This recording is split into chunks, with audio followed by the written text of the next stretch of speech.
Hello! This is Koreth Landwalker, and this afternoon we will be having another exciting experience in Star Citizen. Unlike most Star Citizen streamers today, I am not in the public test universe for the upcoming 3.12 patch. I just don't have that kind of hard drive space to play with, not on my SSD at any rate. And trying to do it on a standard hard drive feels like that it would be a poor decision.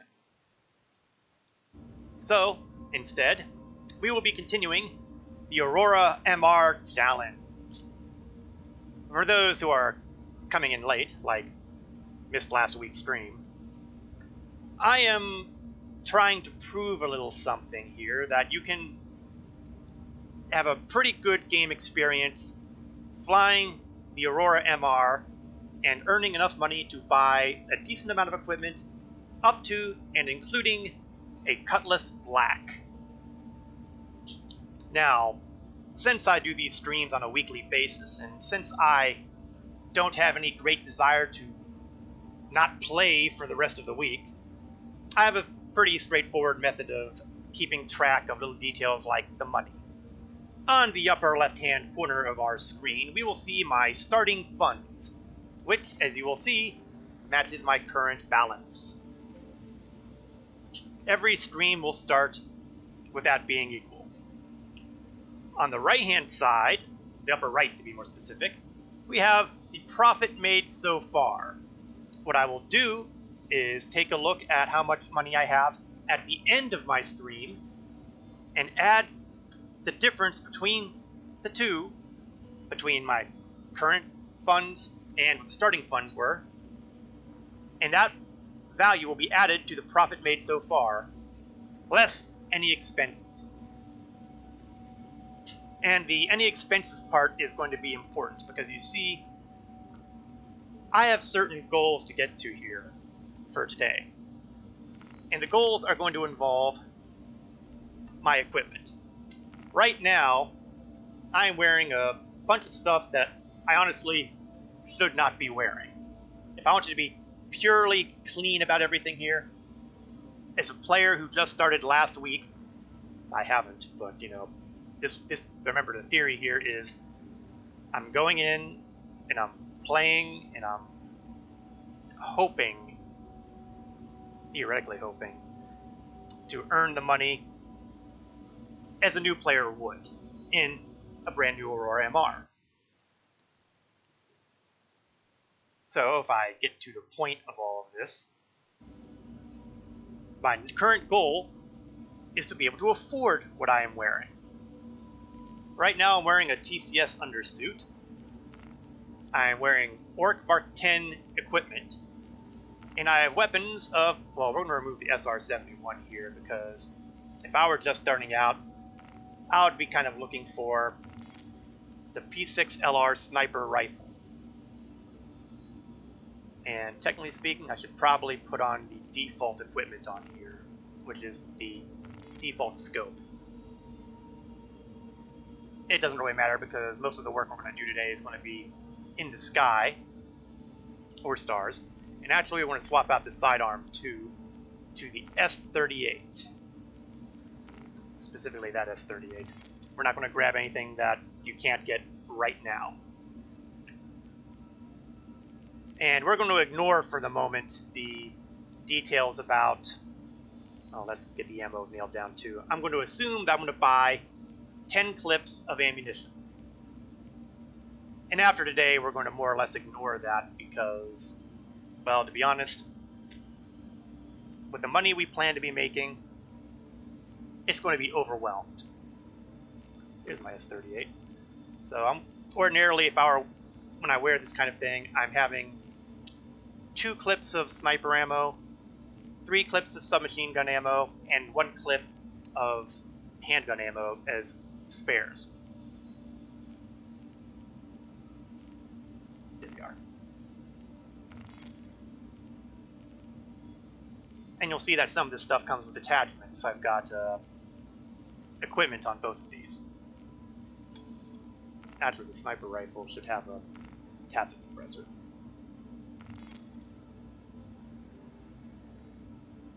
So, I can't legitimately use any of this equipment, as far as I'm concerned, for the challenge, because I have not gotten the money for it. So, what we're going to do is earn some cash. What you're seeing on the screen right now are the high-end values of all of the equipment I plan to earn today. Up top, we have the armor, the Orc Mark 10s, and getting the full suit will cost me 9,060 UEC. Weapons, I described the weapons here, including the 10 clips. You'll note I don't mention the scope for the P6LR.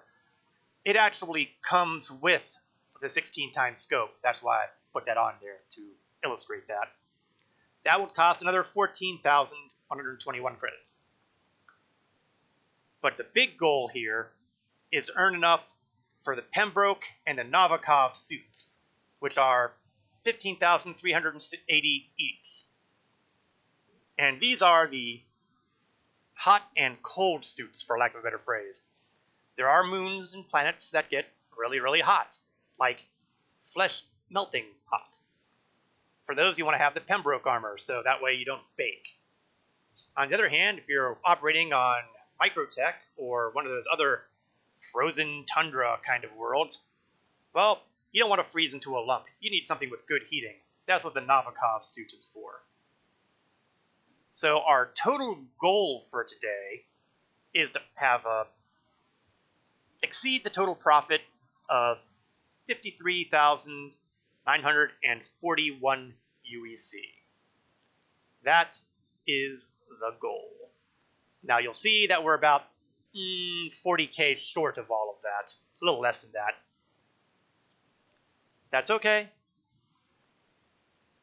Our goal then is to get at least a fund total of, we'll call it 2,077,000. That'll cover everything just nicely. That's the goal. We do want to exceed that goal if possible, however, and the reason for that is I still have the long-term goal of purchasing the Grey Cat Rock, which is a ground mining vehicle, and once you have that, everything becomes a lot easier at the moment. There are things happening on 3.12 that are going to change a lot of things, including, incidentally, being able to rent the Grey Cat Rock. So if by some freak accident the 3.12 patch lands for next week, then I will probably rent the rock until I earn enough money to purchase one outright, and we'll go from there. So, we are presently on Everest Harbor, orbiting the world of Hurston. In fact, it is, yes, we're on the daylight side, so if you look really carefully, in the center of the screen, you will see the Hurston Dynamics building from orbit. Admittedly, it's a low orbit, but it still counts. Now, we'll take a look at the Mobi-Glass again to review what we did last week. Last week, we were flying the Aurora MR for the specific purpose... I seem to be missing a missile. Let's load that on. That usually is taken care of when you're restocked, but I apparently forgot to do the restock, so I just did it manually. For the express purpose of purchasing a pair of extra gimbal mounts and a pair of extra Yellow Jacket Gatlings. This makes the Aurora capable of doing a significant amount of damage. This also means that the Aurora is now capable of taking out larger bounties.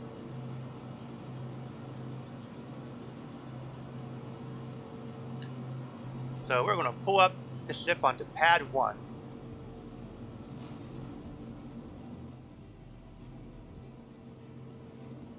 And then we're going to take a look at our options.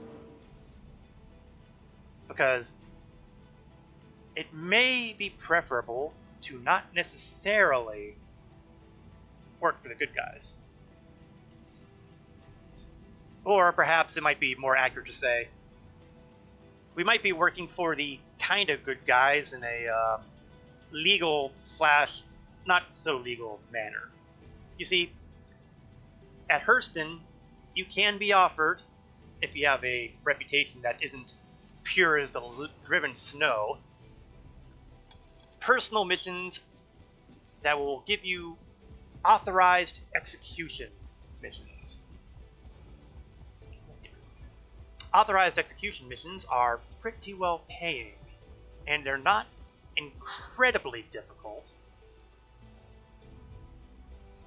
They can be if you're flying in an Aurora MR with a baseline equipment, but we've done a little bit of upgrades, haven't we? So first, we're going to turn everything on, and then we're going to look at the movie glass and look over our options. Welcome to Large Space Industries. Enjoy the ride. Is there any repair work I need to do here? I do have ammo and stuff to do. We're going to immediately put ourselves in the hole a little bit, but not much. Fuel's done. Weapons are done. Everything's pretty much done. That's the way we like it. There wasn't a whole lot to do. Contracts. Down here in the contract manager. I'm going to go to the personal tab and go to mercenary. Now, some of these will not be available to you right away. Some of them will. A lot of them will give you criminal status right away. And some of them are pretty dangerous. But the authorized executions, they're workable. And you can see that this one is going to give me 10,500. There is a cheaper one that is for 9,000. So it's not cut and dried, but it's still a perfectly valid target to go after. And 9,000 will put us a very long way to earning what we need. It's at the Moon of Magda. And we're going to do one more thing, because it is always, always, always, always, always wise to grab a call to arms. Because that means anybody who gets blown up after the primary target is effectively bonus money. Based on their criminal status, most of them will give 500 UEC, 4s will give you 700, and 5 will give you 1,000. So we are looking at a potentially nice payday. Now again, I do want to emphasize that the one thing I cannot simulate with any accuracy is beginning piloting skill. And that's going to vary with the player. Some players are going to be very good at this. At one point I was saying that folks from Elite Dangerous might be able to adapt to this pretty quickly, but I was disabused of that notion by one of my viewers last week who told me that there's a bit of a learning curve for Elite Dangerous pilots as well coming into Star Citizen. So... oh, I'm being stopped. What's ahead of me? Okay, well, there's wreckage in front of me, apparently. I knew it was a smart idea to start going sideways here, because if I don't have an enemy target around me, because sometimes you do get stopped and it's because there's pirates running interdiction, but other times, well, it's because you're about to plow through a wreck like this one. I'm a little curious. It looks like a caterpillar.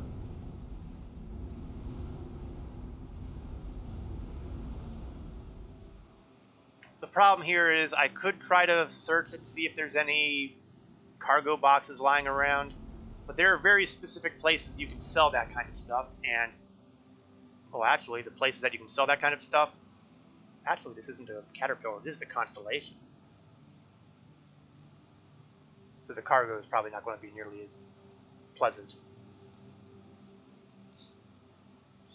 But even if you do salvage some cargo here, the problem is there are very specific places you can sell it. And most of them got taken out of the game with the 3.11 patch because of the addition of the cargo decks. They magically got rid of the, shall we say, criminal places to sell them. So a lot of the places that you can sell that sort of thing is out of the way, and the only place that's really consistent would be Grim Hex in the Crusader system.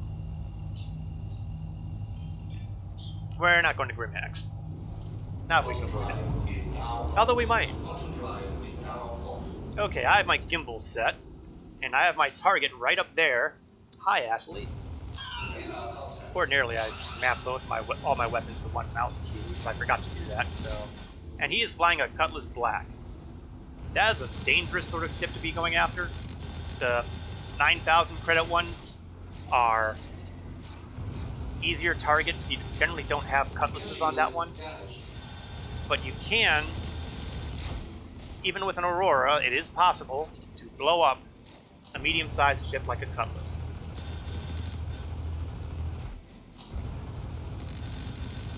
You'll see that I'm scoring a lot of hits. Their shields are a mess, like non-existent.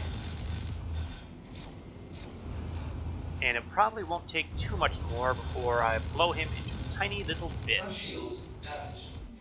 Of course, I do want to be careful that I don't get blown up into little bits. Alright, the other targets are now free gravy. This one is an interceptor. Fast, maneuverable. But let me tell you, the fight on the M50s got really hosed when they got rid of the, when they imposed the minimum range on missiles. Once upon a time, they could be unleashing missiles at us at all ranges, and that made life really entertaining for light ships that tended to blow up with that kind of thing.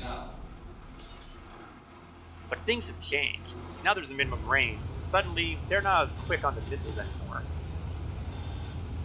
Now, whether or not that will change with 3.12, your guess is as good as mine. I've been told reliably that there is a much wider variety of target ships to fight in 3.12, so I'm kind of looking forward to it. This guy's flying a Buccaneer, which is basically kind of glass, well, not exactly a glass cannon, but it's really heavy on offense. Defense, not as good as one might like.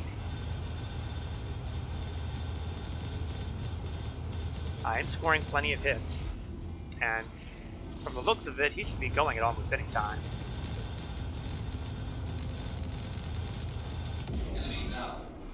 And there we go. So we have made at least 12,000 off of this mission. That was pretty good, wasn't it? All it took was being a bad guy. Well, not a bad guy, because again, this was an authorized execution.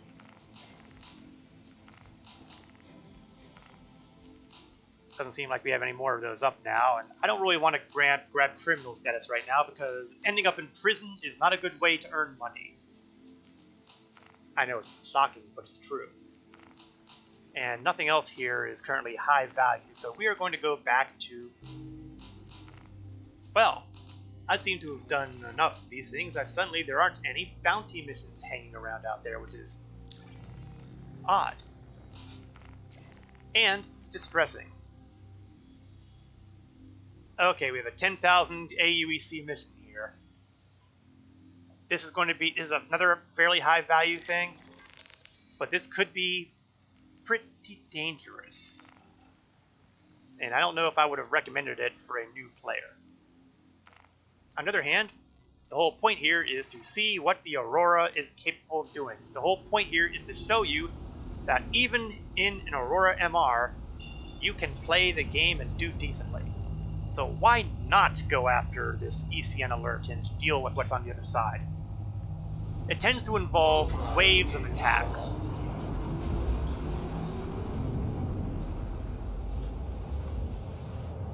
And it'll usually be a single ship of a single type per wave. It could be cutlasses, but it could also be constellations. Constellations are potentially dangerous. I mean, they're not a huge threat as far as PvP and all that goes. At least not these days. That may change in 3.12. However, if they do land hits on you, they will hurt. Alright, let's see. There's our target over here.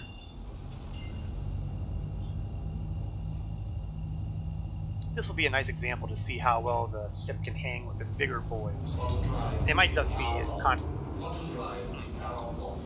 Okay, so we're 9.5 kilometers away and closing. Gimbals are on. I have not used any missiles. I'm going to pop a scan to see if I can ping anything. Okay, that gave me absolutely nothing to work with. Well, that happens sometimes. It'll be embarrassing if there's nobody out here.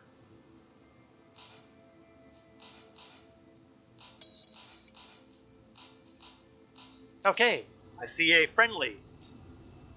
Who's behind me? Or are they behind me? Where the heck are they? There he is. And the goal here is to protect this civilian who is flying a constellation of their own. Oh. And here we have another constellation coming to pick on him. So this is going to be a tough fight. And not only is it because they could be dangerous, because, you know, they are, but also because I am using a light fighter, and I may or may not be able to deal with their shields. Although so far it does seem promising. Constellations are not what you would call high maneuverability starships. So that allows me to land hit after hit after hit on them. And that's good because, well, there's a lot of them to hit. Okay, need to back off the weapons for a second, let it cool down, and start unloading again. And there's possibly a good chance I might wipe out my ammunition in the process. So, you know, good times. Ooh. I'm a little too close to this guy. And he's also beginning to move around a bit, quite a bit.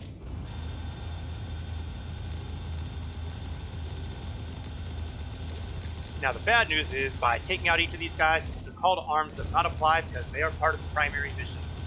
So I will not be getting any extra cash off of these guys.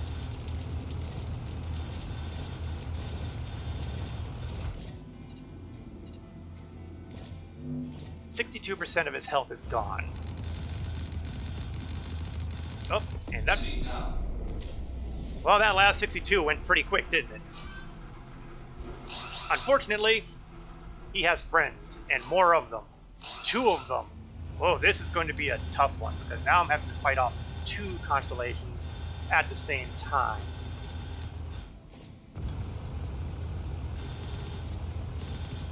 This is a fight that could get ugly fast. Especially since, again, the goal here is to protect that ship. I'm hoping he can hold out long enough for me to cause this guy serious harm.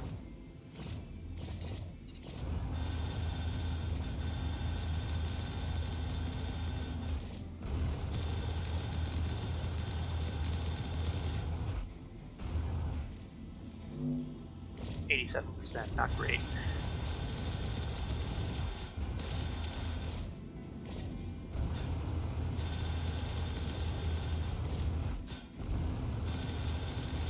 As you can see, he is basically tanking a whole bunch of my shots. And did I see a third? I do. There's a third target floating around out there. This is not good. This may be a failed mission here, right here. If I have to deal with 3 constellations at the same time.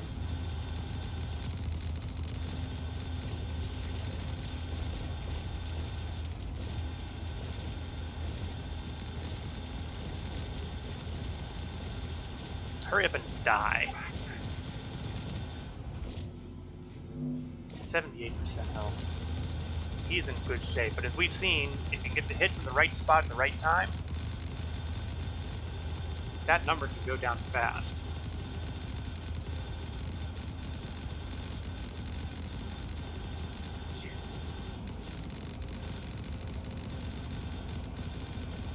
Go down, go down, go down.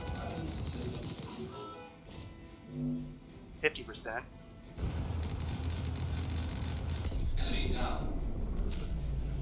Okay, constellation, constellation. God, 3 constellations. This is a horrible place to be.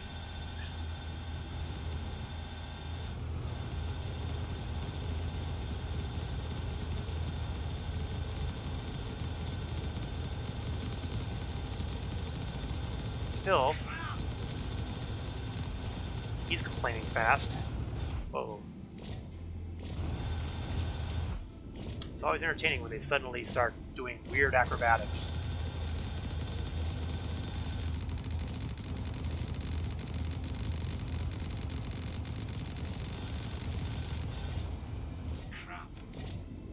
Oh, complain, complain, complain.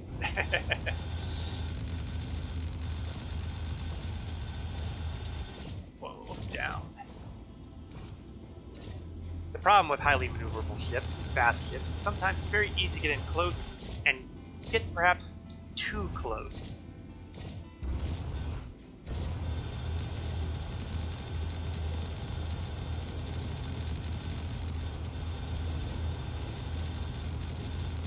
Come on, go down, go down, go down.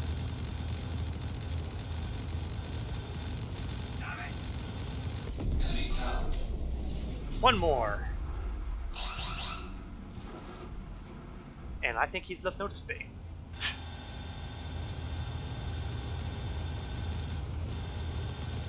My hope is that my ammo will hold out.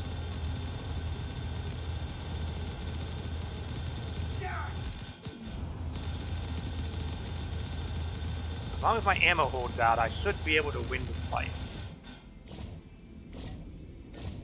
The problem, of course, is I need the ammo to hold out. So I need to make sure that at least the majority of my weapons land for effect.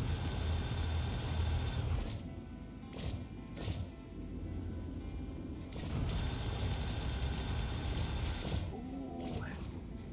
Too close, too close, too close. Get some separation.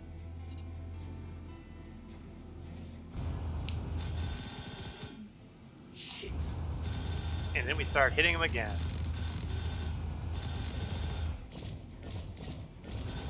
Now, so I would like to point out that constellations are considered kind of borderline between medium and large-sized starships. And I am fighting this guy in, again, an extremely light fighter.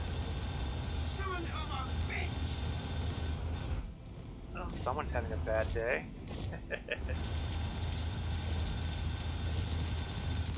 So against the AI opponents, it is certainly doable to deal with missions like this and make him explode. Now, there may or may not be another way. You know, sometimes I think some of those communication things are late. Objective is complete. 10,000 UEC. Not bad for a day's work. So we're going to take a quick peek here at the personal tab again and see if we've gotten any more authorized. Nope. See if we have any bounties. We do. Oh, they suddenly seem to have popped up like crazy. Now, we're going to do a CS2 bounty, even though it's cheap, because, again, the point here is to simulate reasonably what is possible with a relatively new player. Admittedly, they're not going to have the same skill set. That's something you learn by playing.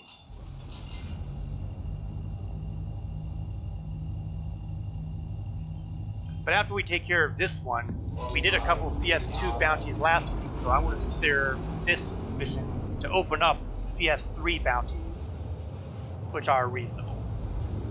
Now, when you do bounty hunting missions, The more of them you do, the more of the legitimate missions you do of that kind of thing, the less likely you are to get the personal missions that may have criminal activity associated with them. Or even authorized executions, for that matter.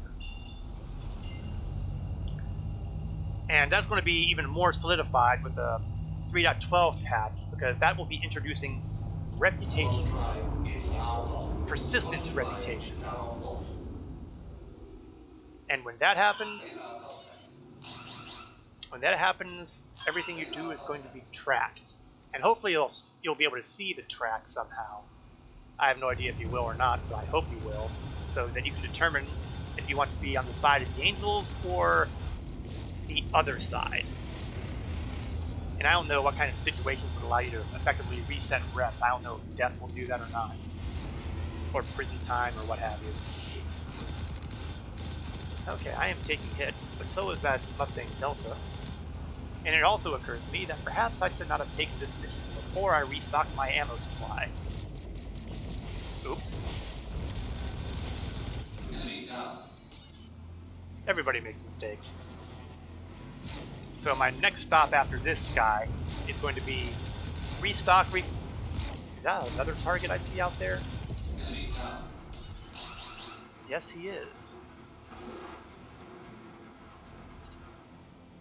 Great Buccaneer, and that's a security guy, not a...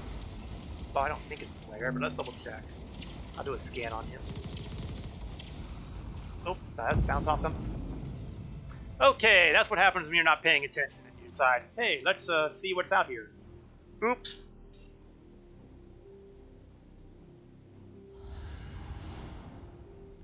Well, it happens. No matter how careful you are, no matter how cautious you are, no matter how good you are, sometimes you're just going to have your ship blow up. Maybe you'll hit an asteroid. Maybe the bad guys will throw a dozen missiles at you. Maybe you'll just get outfought. Maybe you'll crash into a planet or a moon because you were going too fast. Sooner or later, you wind up having your ship turn into a bunch of twisted metal floating out into the void. Hey, these things happen. The good news, however, is that since we are in alpha, most of the horrible, horrible consequences that could result do not yet take effect. For example, you don't have to worry about paying constant insurance. But you do have to claim the ship. So we're going to go over here, back to the terminal, back here at Everest Harbor, and you'll see destroyed down here. I'm going to do a claim, and you'll see that it will take 5 minutes for them to deliver the ship back to me. However, in about less than a minute, I can pay money to expedite it and get it immediately. I mean, yes, I could pay the fee now, but then I'm still waiting 45 seconds or so. And really, if I'm paying money, I'm not paying to wait. I'm paying for it now, so I might as well wait the 40-some seconds and pay the smaller fee for immediate delivery when that time comes. Does it save me a whole lot of money? Nah. But, you know, penny saved is penny earned and all that.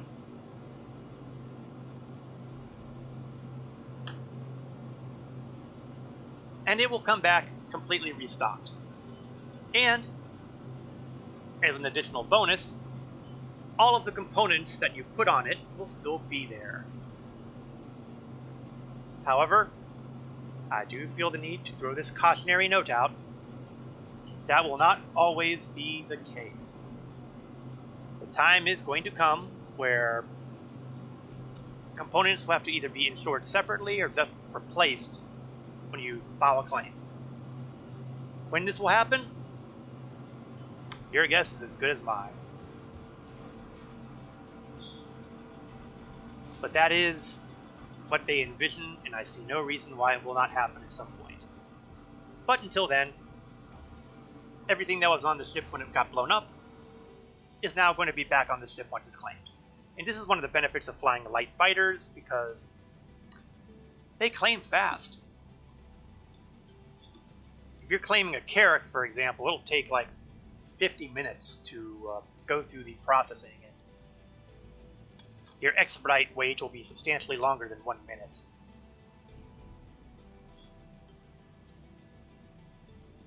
This is why, if you plan to pledge for a number of ships in the game, it is wise to keep at least 1 or 2 light fighters on your roster, whether you pledge them or whether you've purchased them in-game. In fact, I may or may not have mentioned this in the past, but this Aurora MR, this is not a pledge. I mean, they do have the package available for it and all that, but this is not a pledge for me. I bought this with in-game currency. I also bought the Consolidated Outland Mustang Alpha. Oops. That happens sometimes. Sometimes you go in here and suddenly something pops and you're suddenly walking on top of the ship. Which is kind of hilarious in a way. I'm walking on the wing. There's something on the wing! I have no idea if anybody gets that reference. You have to be an old school Twilight Zone fan. In order to avoid popping out, sometimes I have my fingers on the left and right movement keys. And I'm moving as I go in here, and sometimes that prevents the pop-up to the top of the ship, or has been known to happen, pop out the other side. It's an alpha. Weird things happen. That's just the way it is. Welcome to Large Space Industries. Enjoy the ride. Okay, before we take off, I'm going to save myself some trouble here and link my weapons this time.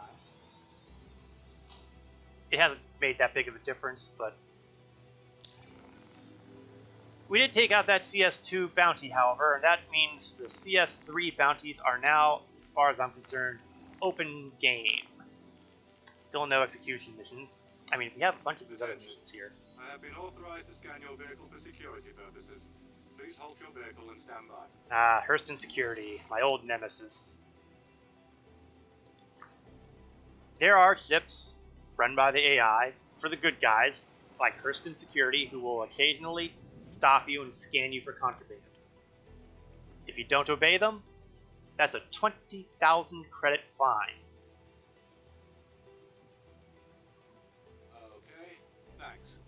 You're clear to proceed. That's an important thing to be aware of. 20,000 is a fair chunk of change.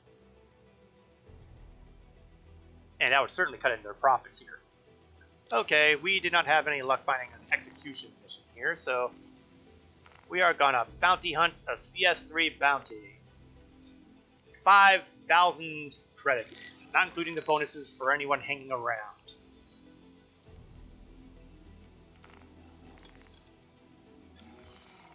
Actually, let me pull up the map and fix my target.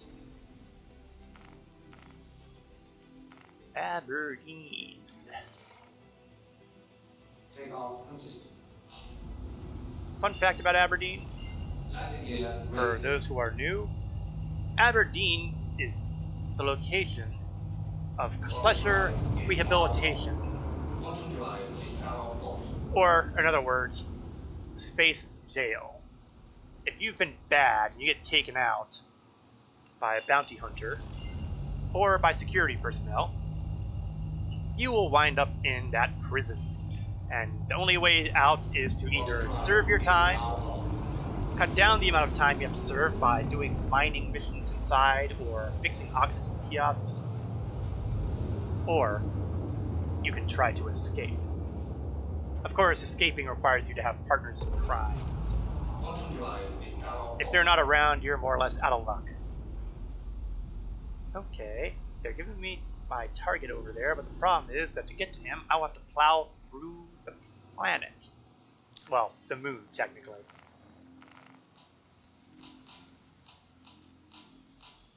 And I'm having a little trouble selecting my target there. There we go. There we go. Now we got an OM point. Why I didn't do that initially, I have no idea.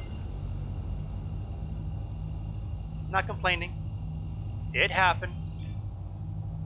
These are just little things you have to deal with. Quantum drive is now off. So, CS3 bounty missions. Decently paying, but not, you know, really lucrative. It's the call to arms that helps make them worthwhile. And we're already getting targets on the menu here. Put on my gimbals and start flying. I am flying against a Drake Buccaneer here. And he has two buddies. They might be both in Buccaneers. Well, we'll find out what they are soon enough, won't we? And he's already spinning round and round and round. But he's got control again.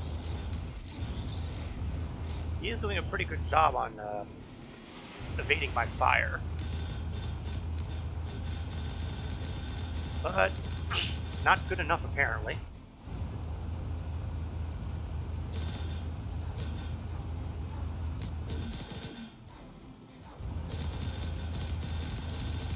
There he goes. That's 5,000, I believe, in the bank. And now let's see if we can get a few more. This one's an interceptor, so he's not going to take much of a pounding.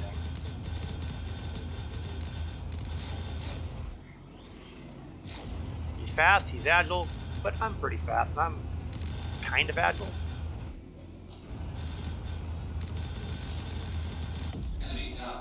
And that's another one. That was 1,000, so he was a pretty decent prime stat all by himself, wasn't he? And that leaves us with this target. That one looks like it's another Buccaneer.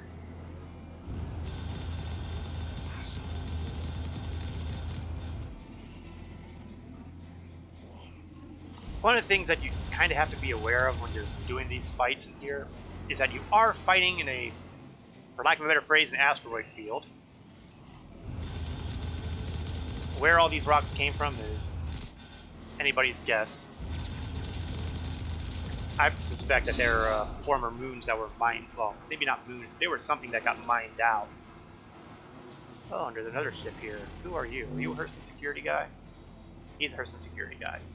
Well, I don't care about Hurston security guys, so let's...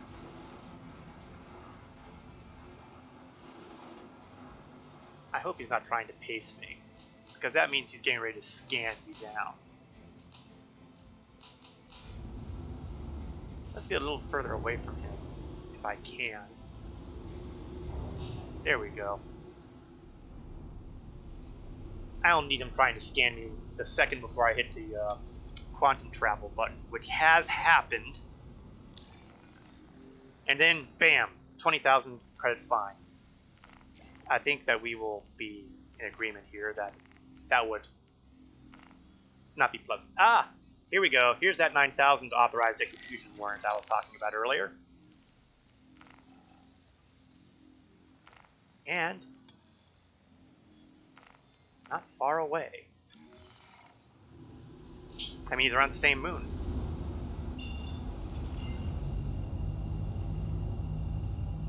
That would certainly get us a good deal closer to the amount of credits we need to make our bank. Ooh, too close to that asteroid. Let's angle away here.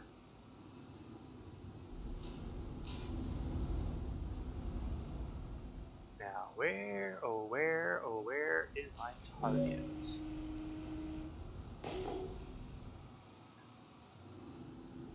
Down this way, and there he is.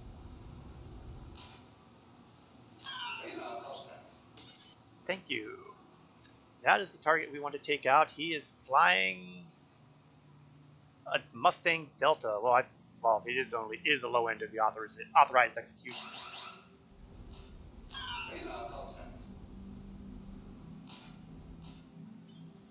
So we are going to try to take him down quickly.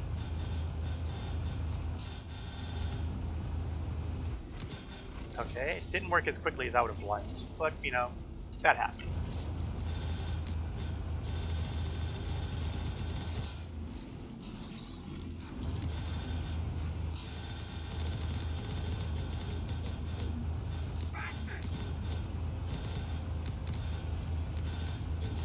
He is definitely taking fire well.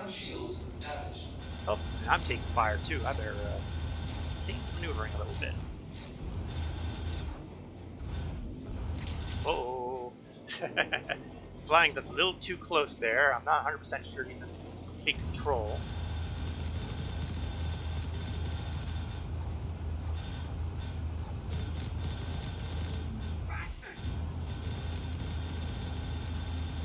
I have to admit, I'm impressed. I would really expected him to be dead by now.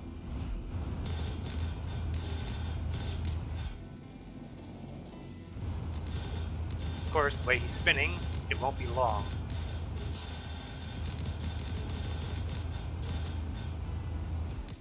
And he pulled out of that. There we go. And uh-oh, things have just gotten complicated. Something else just popped in here, and let's get rid of this interceptor. He should be fairly quick. And then we'll take a look at those other hostile targets out here. Realizing that the last time I went to check into these things, I blew up, but you know, why in heaven's name would I learn any lessons now? What size guns do I have? Hey, Cap. Yeah, they're soaking up a fair amount of ammo. These are yellow jackets, so I'm pretty sure they're size 1s. In fact, I know they're size 1s because I'm an Aurora. Okay, this guy is flying an Andromeda. Oh, that good news is the crime stat on these guys should be substantial. So as long as my ammo holds out, these could be good for some decent credits. It's all about the credits. Opening fire. Let's hope I don't have them soaking up nearly as much damage as the last time I fought a bunch of constellations. Since Call to Arms is up, how much money I get for killing him is going to be strictly involved with his criminal status, which I suppose I could scan. Maybe I should have scanned him first to see exactly how bad it was. I just didn't think of it. No missiles? Well, no, I do have a pair of missiles. They're only I think they're 2 size 1 missiles. They're nothing impressive. I mean, we are talking about an Aurora here, so we are not looking at what you would call high-size weaponry, high-efficient weaponry. But given time and ammunition, this guy will explode. It's happened before, it will happen again. Hopefully in the very near future. Let's see, 67%? Yeah, he's not long for this world.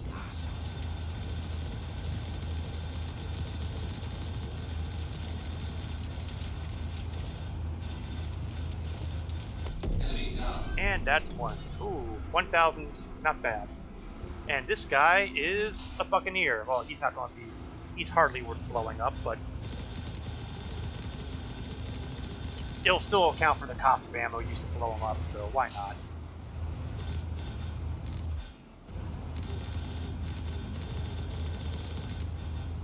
A little more.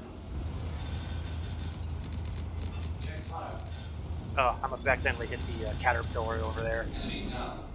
Sorry! Now, if I'm correct, there will be another wave, one or two more waves of bad guys showing up. And there's the guy. Another constellation. What's his crime stat? Let's look this time. We'll do a full scan on him.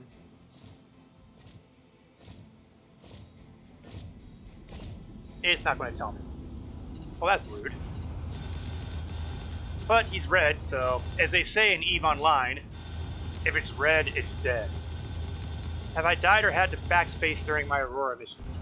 I have died today one time. I was kind of investigating a situation much like this one, actually. And I accidentally seemed to have slammed into an asteroid while I was checking out the situation, so that kind of made me go boom. It happens. No matter how careful you are, no matter how good you are, somewhere along the line, you're going to hit a very large rock and it's going to do you in. You win some, you lose some. And I may be losing some too if I don't get clear of that piece of... Well, so much for getting clear of that piece of debris. You know, Cap, I'm going to blame you for this, for asking me about dying or backspacing. Well, that's okay. I got paid out for the mission, so these were all freebies. Yeah, Jinx. Yeah, you bet. Using your black magic.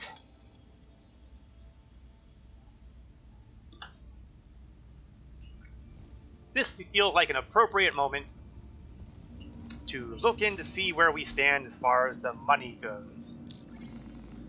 We are sitting at 2,059,979 UEC. So we have made roughly 40-ish, little over 40k UEC so far. Now, if we take a quick glance back at the goals for today, that puts us pretty close to our total to fully equip this guy.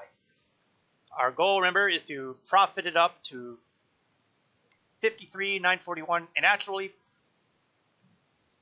I should be more specific because it occurs to me that I did not include the amount of profit I have already made. So, with my current profit of 18,000 plus the 40,000, I now have all the money I would need to equip myself with the armor that I am wearing, the weapons I am carrying, minus the multi-tool, and 10 clips for each gun. So I can legitimately say that I can use everything I have here with a clean conscience. Now, all that said, the ground missions are not necessarily the same level of profit, although they can be. You can get roughly 7,000 credits if you have a decent bunker mission. But I don't seem to have any bunker missions available, probably because I've been doing all these execution warrants. And oh knows, looks like I'm going to be doing a couple more.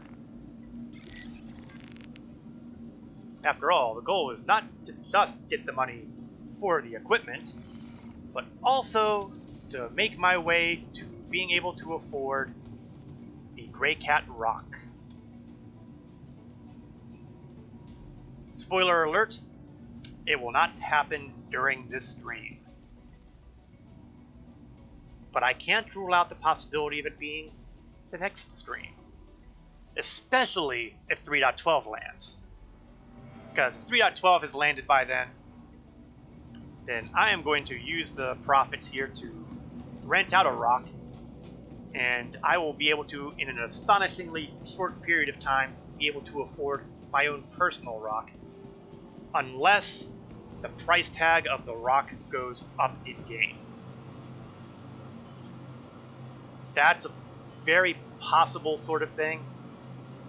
I don't know that anyone's really looked in on that yet, but the possibility exists.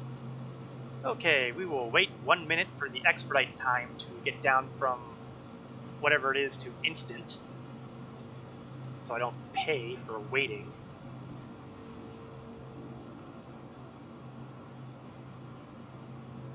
You'll check it? Awesome. Let me know, Cap, if the price tag of the rock has changed any in PTU. Cap there does have PTU enabled on his system. He actually has the hard drive space to work with. So he will be able to poke in that new deal and see if the rock is still in its very affordable price tag. If it has gone up, well, I'm not horribly worried yet. Besides, half the fun is getting there. Alright. Tick-tock on the clock. 7 seconds for expediting.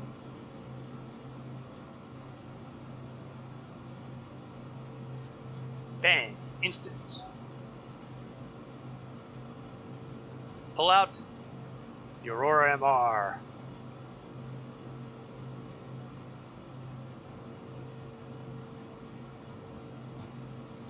Pad 3 this time. Setting me somewhere different this time. Somebody must already be on pad 1.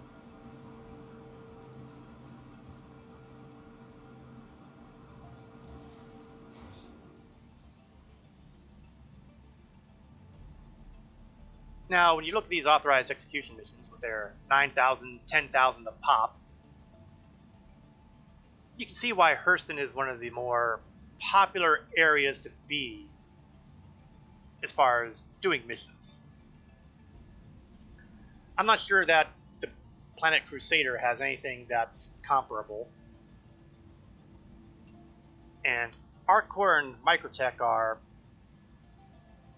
well, it's a little harder to say. Does it always try to put you on pad 1 first, then 2 or 3? I don't know necessarily about that. I've been getting pad 1 for every time I've retrieved the ship so far today until now. Each of the pads can handle certain sizes. And I'm not 100% sure on that. I would have to do some investigation. I do have a website, and actually they actually have an app that I've downloaded just for giggles that goes into detail as to the size of all the landing pads and hangars and what size ships they can handle. And I've made use of that occasionally, mostly because I wanted to try to figure out where everything was.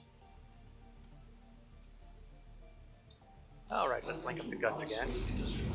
Enjoy the ride. Systems check. I will enjoy the ride if I don't get stopped by security.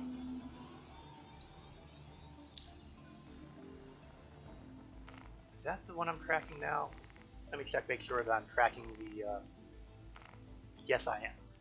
Always important to make sure that when you're setting the route to a target, that you're going to the one that pays the most first.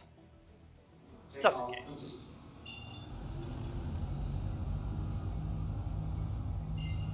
Landing gear raised. But getting back to the original question, I think some of the landing pads are more suited to handling small fighters than handling, say, Mercury Star Runners or anything like that.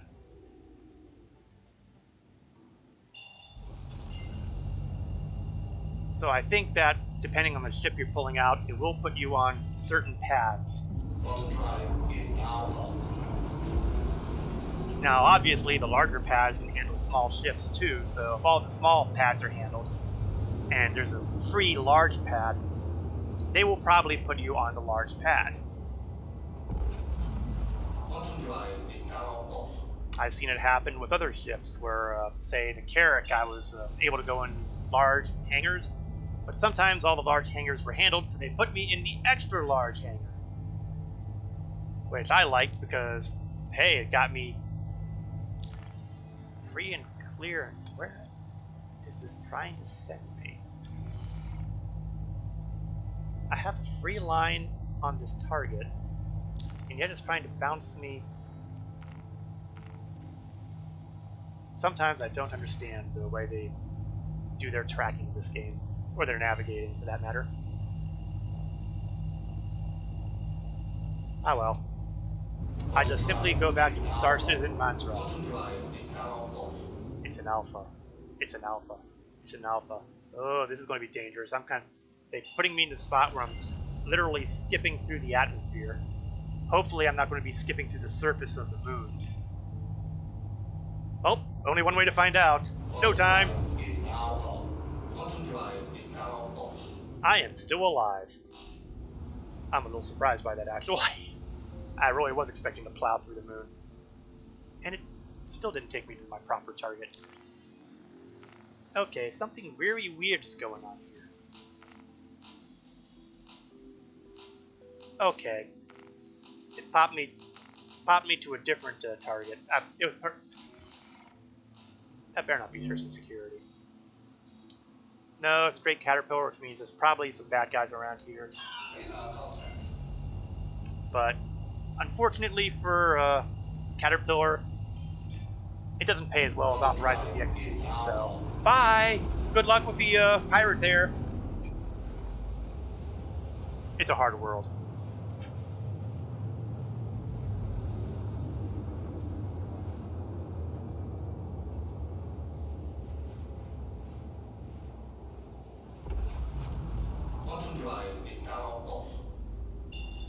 Now we're getting to areas I want to go.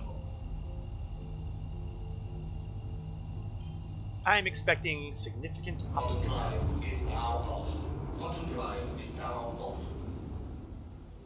Unfortunately, it looks like my eliminate the target is in the middle of the stone. Oh, maybe not. Well, maybe still so. 15 kilometers out, not a problem.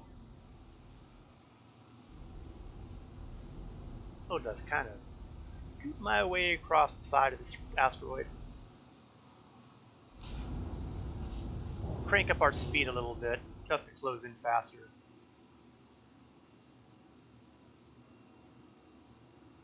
I like the fact that I'm getting clear of most of the rocks. Primarily because, you know, of my recent history of slamming into them. Alright, here we go. As usual, the goal is get them before they get me. Which, when you think about it, is a worthy goal in every dogfight. Do unto others before they do unto you. Cutlass Black. I will admit that I do take a personal, deep-seated satisfaction in blowing up Cutlass Blacks. I'm just saying.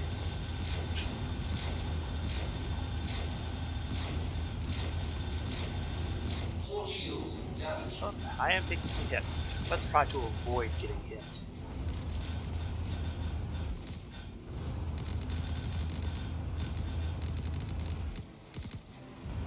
Okay, there we go. He's running, that's for sure. Well, he was running. Now he's just, you know, polluting the... Can it really be called atmosphere if there's not any air in there? We'll call it atmosphere. Well, we're not low enough for atmosphere either. I guess he's just polluting this asteroid field. You know, now that I think about it, that probably explains a large amount of scrap metal that we find in these asteroid areas. It's from all the other ships that have been bounty hunted and blown up. Now, one day,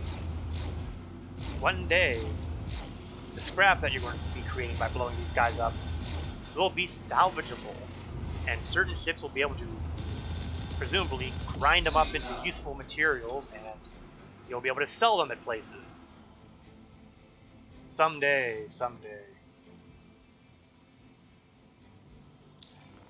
But, as Aragorn might say, it is not this day.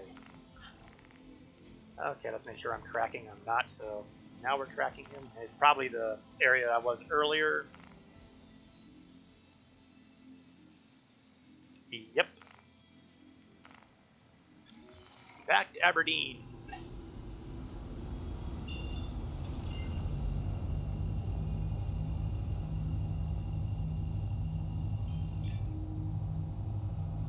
Now again, it's always worthy of emphasis. This is all being done in a starter ship. Last week I went to the effort of doing box delivery missions and tried another mission that got me killed off because of assorted reasons. But I was able to get enough to afford the extra guns on here, and the extra guns have made a big difference for being able to handle missions like these. Because when you're dealing with size 1 guns, the smallest guns you've got available, aside from, you know, hand weapons, they're not what you would call high lethality, except if you have lots of them.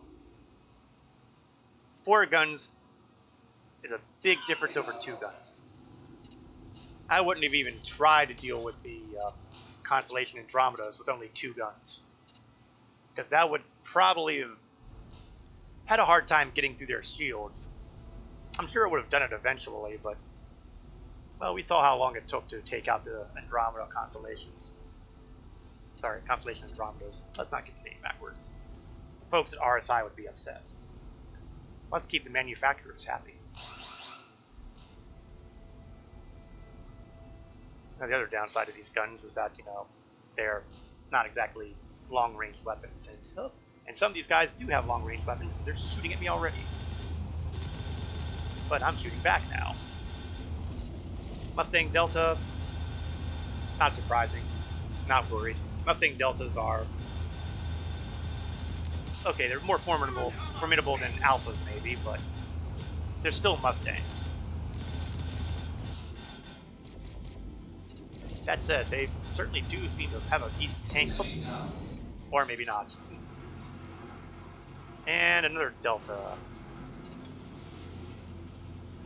9,000 UEC.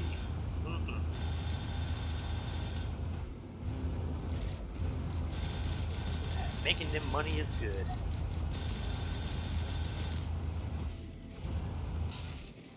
One nice thing about having my ship blown up is they restock my weapons when I reclaim everything, so... I haven't had to technically pay for restocking my guns yet, because, you know, I've blown up.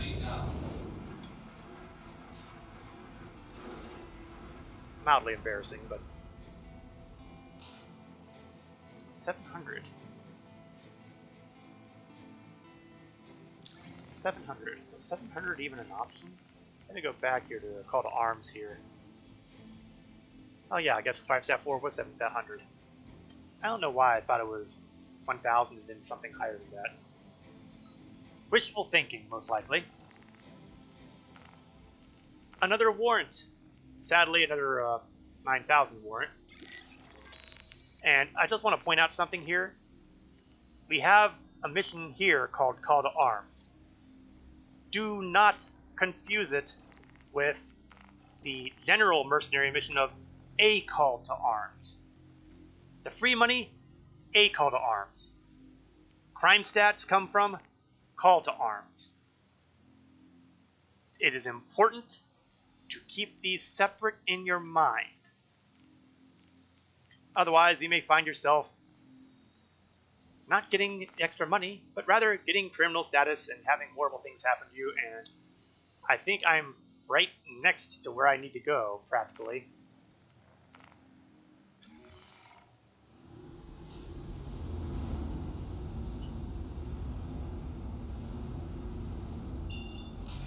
Yep. I've just been flying away from the area where I need to go, so I might as well just pop up my acceleration a little bit and just close in the hard way.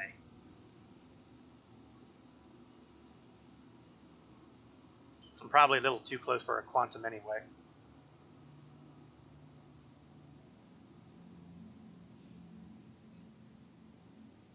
And at any time now,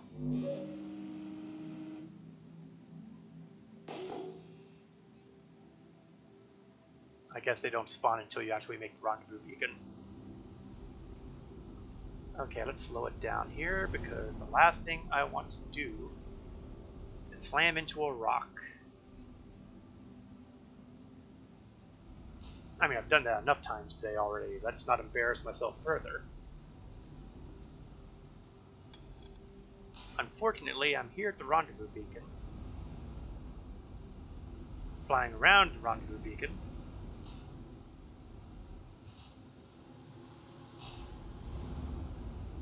Flying in between the huge rocks for the rendezvous beacon, and nothing is happening. Let's kill the engines and reevaluate the situation. This is where I want to be.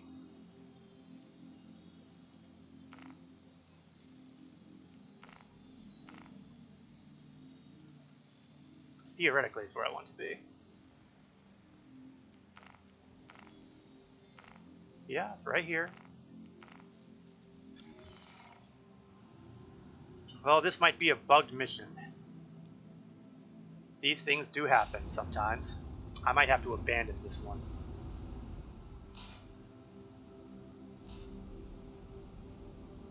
We'll just do one more rotation here. And if we haven't had anything spawn, I'm just going to drop this mission and grab something else.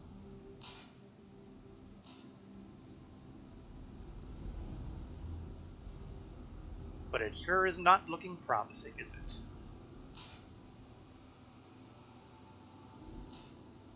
Oh, right then. They don't want to come out to play? Fine. We'll abandon that mission and say bye-bye We'll see if anything else interesting has come up. No. A couple other interesting looking things, but we're going to go back to the bounty areas. Stolen property for 4,000. I think we can do better with the CS4 bounty. Oop, a different, sorry, CS3 bounty, preferably one that's in Hurston. Now, if that gives me a target of this area too, I'll be really upset. Okay, sometimes the map doesn't play nicely. Okay, this one's an aerial, so at least I'll be doing some traveling.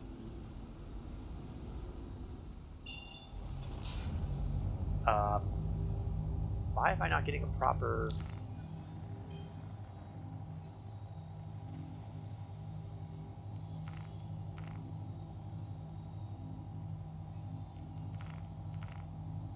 I'm beginning to be very suspicious of this particular server. I'm beginning to suspect that perhaps it is getting ready to die.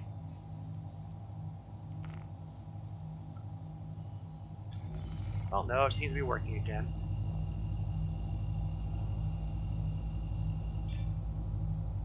Water drive is now on.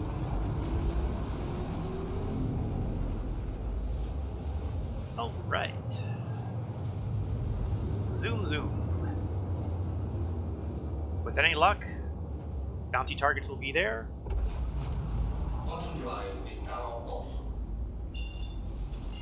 And while it won't be as lucrative as that 9,000 authorized execution, hopefully it'll at least spawn opponents. Water drive is now off. I mean, let's face it, if I can't get paid, then it's not really doing me any good. Water drive is now on. Now, I think there was a Hurston security guy who just popped in there. Dodge a bullet on that one. Alright, we have some targets. Drake Buccaneer being target number 1.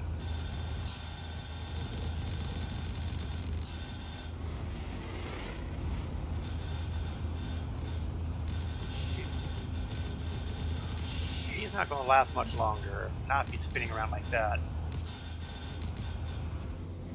Oh, he's trailing smoke. Gotta love some of the detail they put into this game.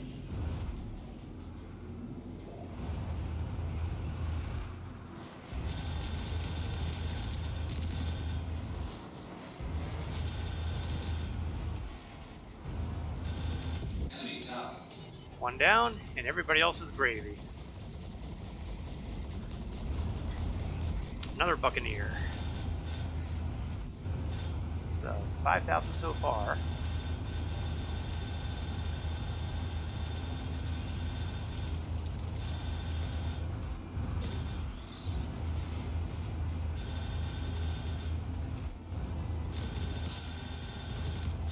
Whoa! Something just clipped me. And judging from the looks of it, I have no idea what it was. The good news, though, is I haven't blown up.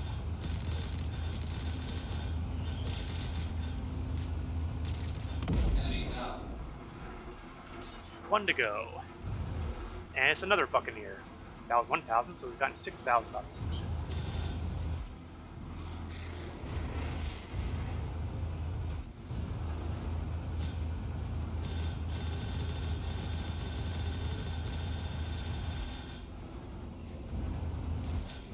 Oh, desync.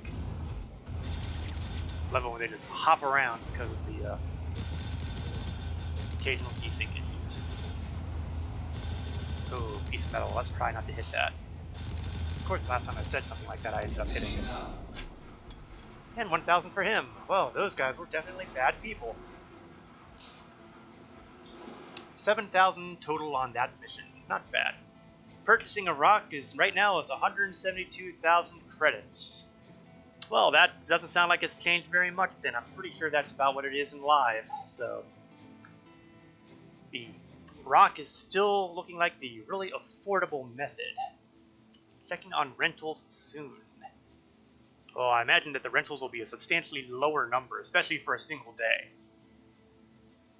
And honestly, you only need to rent a rock for a single day to be able to afford 172,000 credits.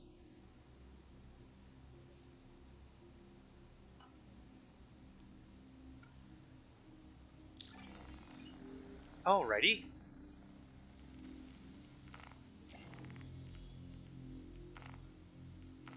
Now, it's really interesting that I haven't seen any bunker attack missions. And I suspect it's because I've been doing all these execution missions and increasing my evil reputation, perhaps, as opposed to my good reputation. I mean, let's take a look at some of these possibilities. We've got hitting a mining claim and blowing up sentries, which sounds like the claim jumpers mission, except for the bad guys. Blackout, where you basically, from the looks of it, just scan an area and blow things up. Sounds like the evil version of dealing with the security monitors. Wire cutter, same sort of thing. Blackout, sounds like the same sort of thing. They keep talking about PDC monitors. 2 blackouts. Empty casket, I just love the name. And this is from a group of missions they call Future Ghost missions, which, as you can tell, have pretty good pay, 12,000. And this one looks like you just go and shoot people up.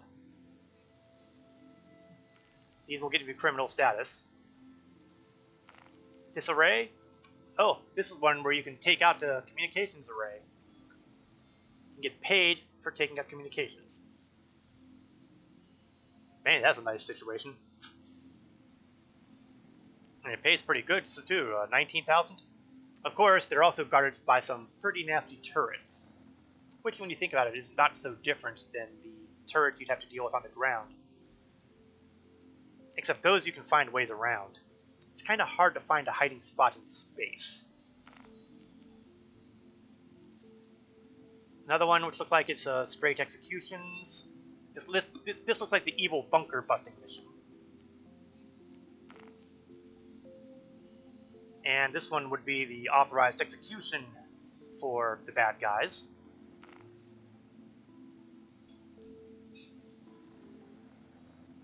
And this actually looks like a delivery mission almost.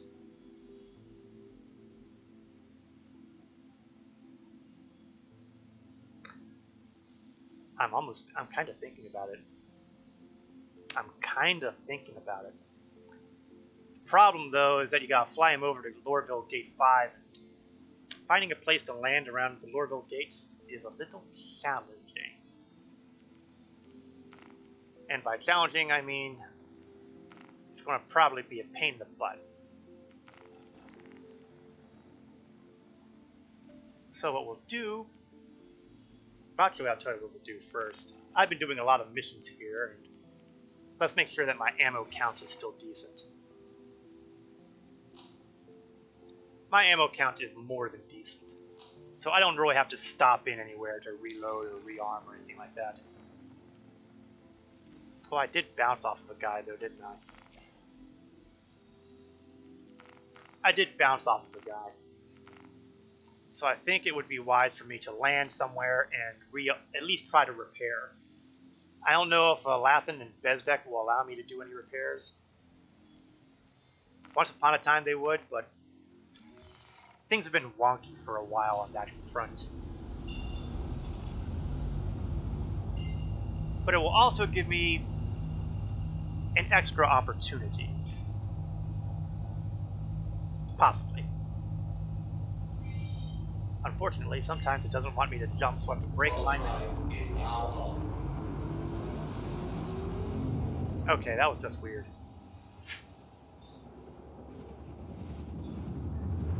Let's hope I don't plow through the moon. When weird things happen, unpredictable results can occur. Anybody who's worked with computer systems for any length of time has probably heard a statement like that sometime in their careers. Alright, good news is I didn't splatter. I'm going to set route again because I like to have a marker indicating where I'm going. I'm still 20-some meters out. We're going to accelerate a bit. And we're going to have a little extra bonus here, too. You see, I may or may not be able to do repairs here, or any other good stuff. But I do have cargo space on the Aurora MR. It's only like 3 standard cargo units, but think of it as a nice bonus for when you're ready to wrap up a day. Or if you happen to be, you know, flying around major ports.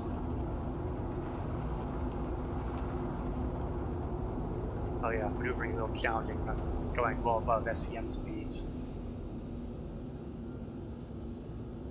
It's a weird thing that most starships will go red if you go past the your SCM speed, but it stays white in the Aurora MR. I don't know if that's a graphical glitch or RSI being clever or what have you. Doesn't matter. Landing gear deployed. Alright, let's go in for a landing and hopefully land and not, you know, bounce. Accidents will happen. A little too far, there we go. Move ourselves up, lower ourselves down. See if I can do auto land to work. Landing automated. Because sometimes that does a better job on putting me in a position where I can do repairs and all that. Doesn't always. But today it is, and oh, I can repair, restock, and do everything for a change here. That is great. So I'm going to restock my quantum fuel, which was not much. My hydrogen fuel, which is again not much. Restock my ammunition, again not much. And prepare the ship, which again should not be much. There we go. Well, looks like it was a little more than it looked like. Engines on. So since we're here,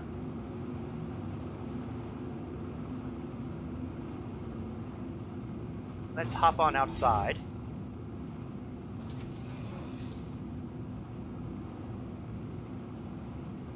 Let's try to hop outside. Uh-oh. Okay. Let's try this again. Usually when you can't get open through doors or have the interaction stuff work, that's usually a hint that, ooh, server crash is coming. But looks like it was just a hiccup. Now, as you may have noticed, it is a little bit warm here, but I will still last for 13 minutes. And if it takes me more than 13 minutes to get into this door, then I deserve to fry.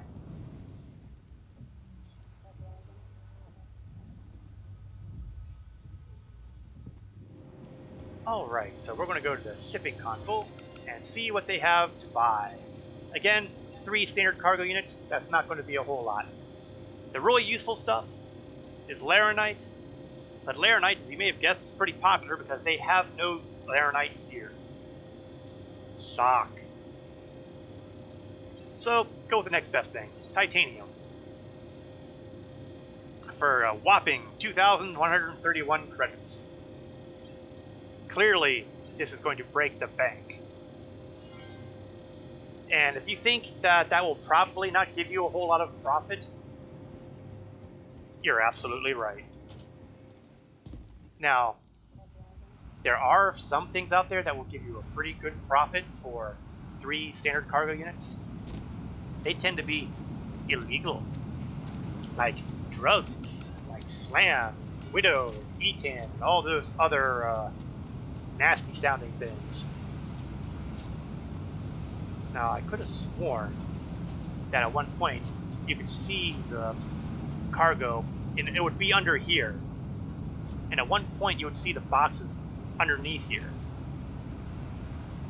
So, visual bug, it happens. Even the drugs aren't that much more profitable. No, probably not. When you're talking about only 3 standard cargo units, it's basically a supplement to everything else you do. It's kind of along the lines of, if you need to land somewhere to refuel, rearm, might as well just grab the cargo and sell it off somewhere when you find a place you can sell it, and just go from there. Now, I'm pretty sure that the only place that you can really sell titanium is in the major trade ports.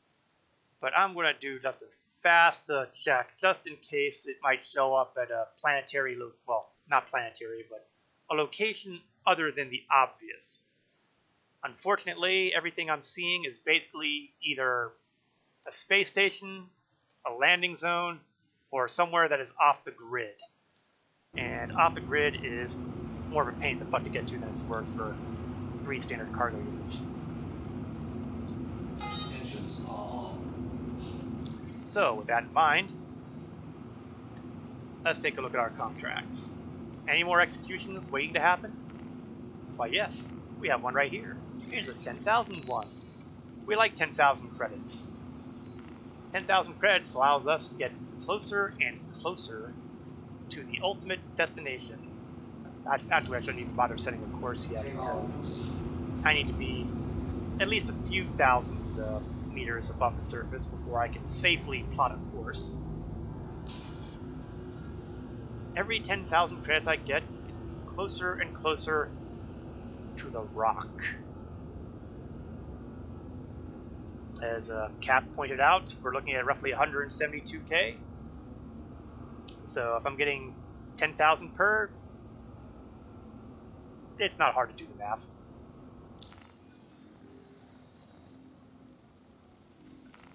And that is important because... Okay, looks like I'm not going to be able to jump there directly, so let's find an orbital marker to play with. No, not another planetary object. An orbital marker. There we are. Orbital marker 5. You can usually rely on these to give you a decent route to anywhere else once you get there. There we go. And forgot to raise my landing gear. Thank heavens the computer remembers to do that after I've entered quantum.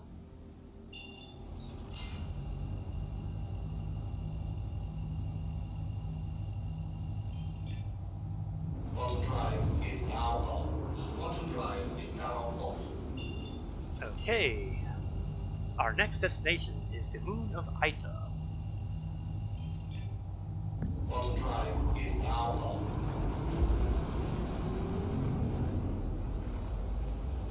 Now, once we get the rock, the next goal is to get enough money to rent a ship to carry the rock. You see, you could just go at a Platinum Bay area on one of these moons, just go to town right away, but you're probably going to have a hard time getting to good mineable spots. It's better if you have the rock loaded onto a ship that can do the scanning for you and not have to worry about little details like terrain. So it is quite likely, in a fit of irony, that we will be renting Cutlass Blacks for that kind of work. But we'll see where things stand. And right now, things stand involving blowing up bad guys, especially bad guys who are flying great Buccaneers. Now, you know, you get a lot of people who complain about the struts and cockpits and all that. I kind of like it because they can block out the sun if you angle it right. And when you don't have to worry about sun glare, that's a good thing.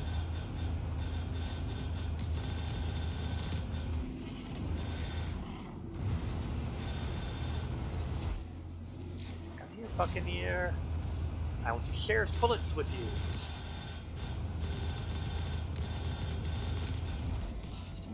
I did forget to map the guns again, so if there's one thing I wish they would make more persistent, it's the settings you have on your MFDs.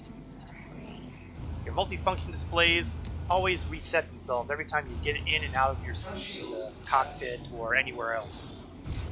And that is a pain. Although it's not as much of a pain as getting hit. I hope I'm not getting too much damage on myself. Shields max.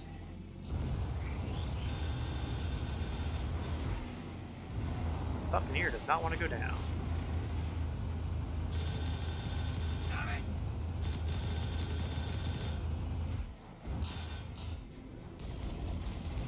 Whoa. Crazy pilots. Oh, oh, thank heavens. For a horrible moment, I thought he was going to impact. Whoa. That's okay.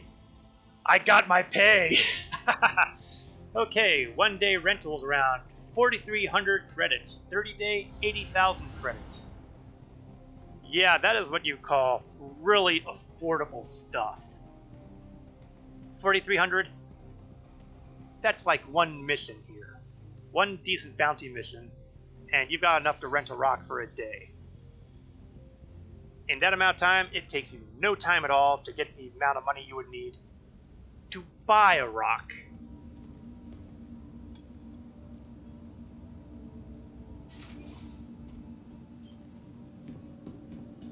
Well, I think it can be safely said so far that nobody has shot me down, but large inanimate objects with mass have certainly done their job on blowing me up repeatedly today.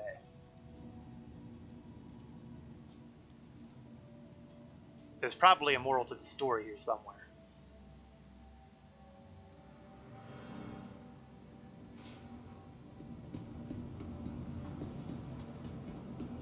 Naturally, all the continued expediting of my equipment has cut into the profits just a little bit, but not really all that much.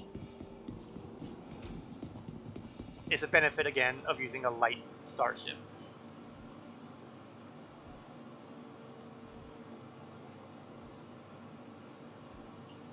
Here we go. Sometimes the server has a little bit of trouble. Let's file the claim.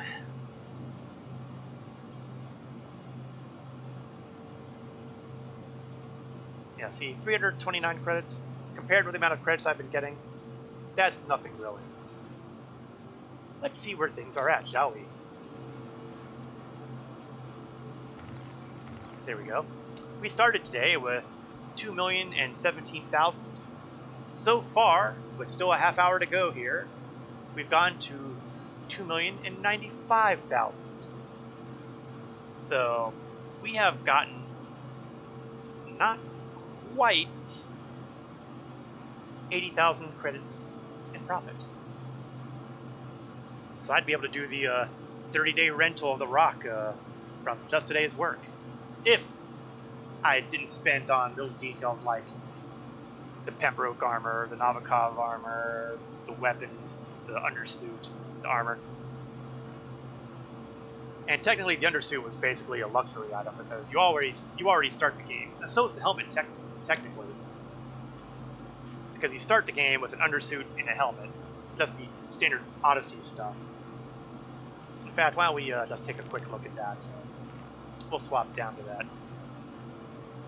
You would be starting with an Odyssey suit and the Odyssey helmet. And you would not have any of this other armor. You would look exactly like this, except, oh yeah, you also wouldn't have the rifle either, so that would go away. What you would be carrying would be an arc-light pistol. So this is basically, okay, you wouldn't even have the ammo clips either. So when you first log into the game for the first time, you will look a lot like this. Oh, you wouldn't have the metapens either, but you know, there's only so far I'm willing to go to make a point. But with the funds we have gained today, we will be able to ignore all of that. You'll note I didn't do a save and exit there, because I really did not want to have to reset all my stuff. I'm able to reset myself to the point where I have, well, you know what? I also would be able to afford something that I didn't include on my list, which would be these frag grenades. The frag grenades, oh, let me double check. I'm not entirely sure if I have that convenient anywhere. Frag grenade, frag grenade. I do not have that convenient. But we're not talking expensive here. The amount of money that we've earned today so far swallows 3 frag grenades whole. So all told, we're in pretty good shape. I'll tell you what. Now that we have done plenty of these missions. Ooh, let me see it. It's only 7,000. You start getting picky sometimes. But no, it occurs to me that now perhaps that we've been doing all of this stuff, we'll go ahead and do something criminal. Seriously criminal. We're going to attack HDSF Hiram and do some bad things. Now this may end pretty poorly. But hey, that's okay. We've done a lot of the work here today. If we end up in prison, well, we end up in prison. Let's expedite out the... You know, it feels kind of bad to pay an expedite fee when I only have 50 seconds left. Nah, we'll just let it count down. I cannot bring myself to expedite less than a minute. It just feels wrong.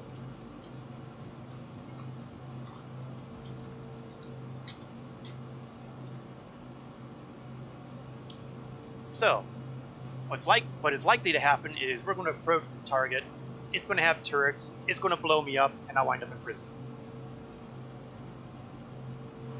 The ideal situation is I'll find a way to evade the turrets. Blowing them up is right out. Although you never know. More likely, the goal is to find a spot where I can set down the ship without being in the line of fire of said turrets. And then we will make use of said weapons and armor by raiding the place. And if things go really, really well, I will clean out everything I need to clean out and get paid. What is more likely is I will go in there, something will go horribly wrong, and I'll have a bullet in my head, and I'll wake up in a Klesher prison.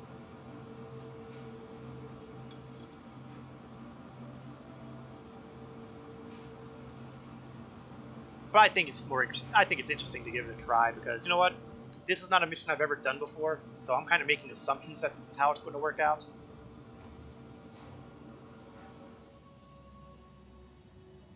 It's kind of on the category of why not try? Why not try?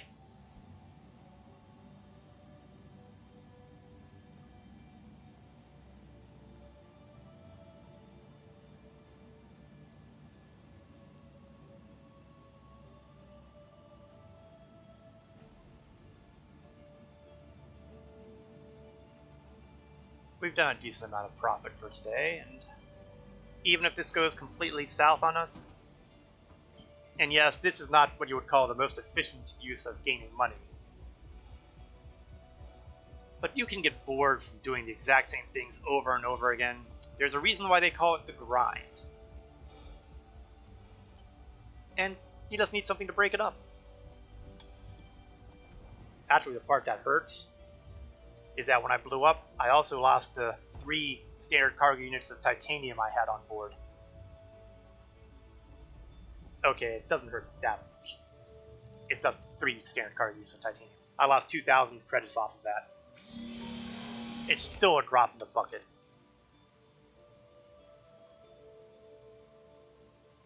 Welcome to Aurora Space Industries. Enjoy the ride. System check.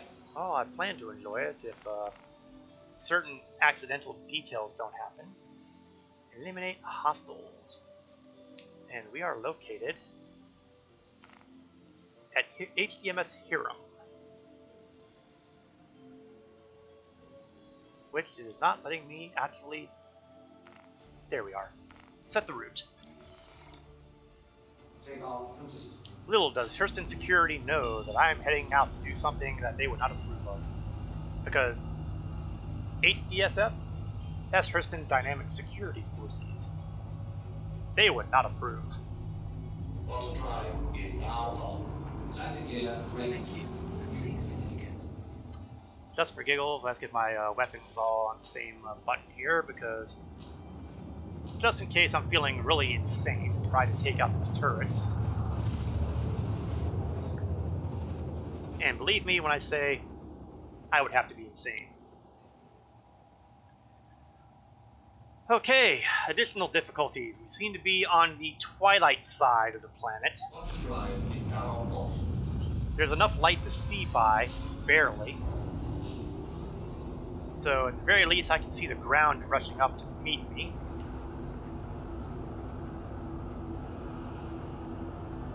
I'm going to try to find some terrain that will allow me to get relatively close to the facility, but high enough to block turret fire. I do not want to be in a situation, ideally, where I leave my ship, take a few steps, and suddenly hear something explode behind me. That would be bad.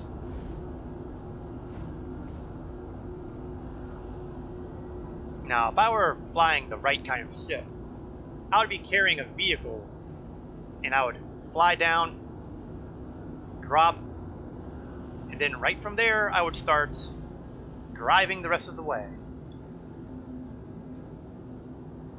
As you may have guessed, there is no vehicle small enough to fit on an Aurora. Nowhere near it. Ooh, that was a mistake. Let's not turn the light on. Uh-oh, okay, here we go. The trespassing stuff is going to start coming up here. And it's windy out here, so that's not going to make life easy, because all that dust flying around, I can't see squat. I'm better off having the lights off. So we might have to try to take out the turrets the hard way. If I have to try to take out the turrets the hard way, I am probably going to die.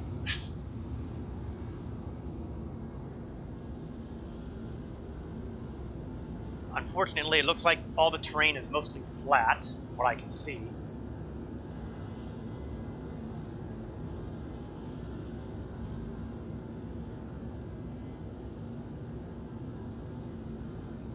And here's our targets. Anti-aircraft turrets. Let's do a flyby and see what I can see. Yeah, that's not good.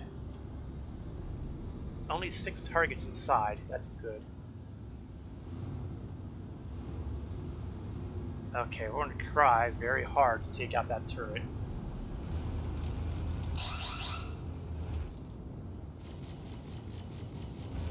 Okay, I've woken up the beast.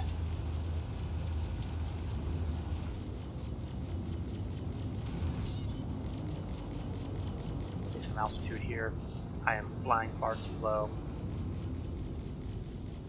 The good news is only one of them's firing at me, which is...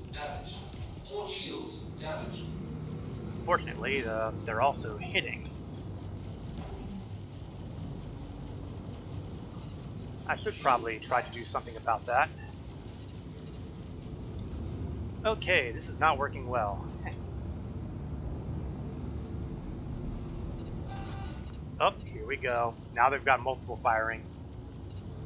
That's not good, so we need to find somewhere that I can hide from them somewhere. Wind stopped blowing, that's good.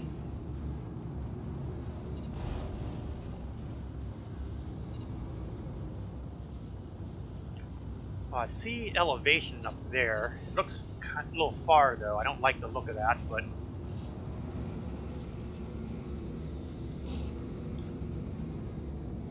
Needs must when the devil drives, as they say.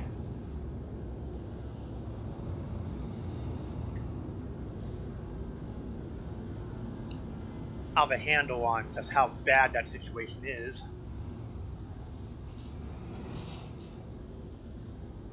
The good news is they aren't hitting me at the moment. The bad news is I have my shields all focused on the front at the moment, and that's not where I want my shields.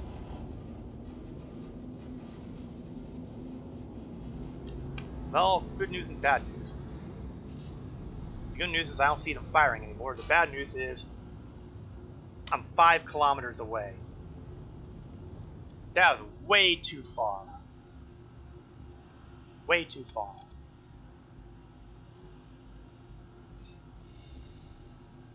see I have some contracts becoming available, and probably because I'm a criminal now. Let's see if there's anything entertaining on the list. Nah, nothing new. I was hoping there'd be something new, but there's not. Oh, I got one for work at Grimhex. Really want to get at that location.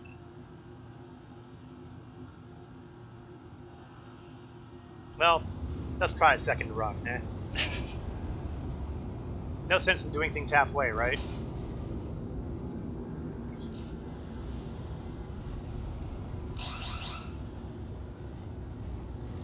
And there's the laser fire coming again.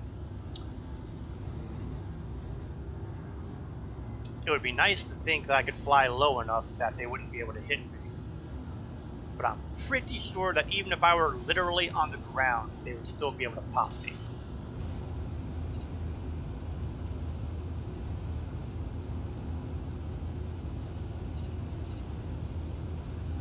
And I don't really know if I'm even hitting my target there. Front shields damaged. Oh, flew too low. Now the interesting question is... Yep, Klesher. The good news, though, is I'm pretty sure I will not have... Well, I might not have too much time. So, this is where you go when you've been bad. When you've done bad things... You have been placed in a Klesher rehabilitation facility for violation of local law. Yep, prisoner. When you've been bad, this is where you go. So you're interested in our work release program? Now, fortunately, I'm on the ground level, which means I don't have to embarrass myself by trying to jump and have nothing happen. Now, luckily, since I was not what you would call a horribly bad person, it's only a 15-minute sentence. There are worse sentences to have. Now, strangely, it is possible to get contracts to fix oxygen kiosks, none of which seem to be active. That may or may not be an issue because, well, it could indicate that this instance is bugged up. Klesher is, to be honest, a buggy mess. Now what you can do is equip a donated, shall we say, multi-tool.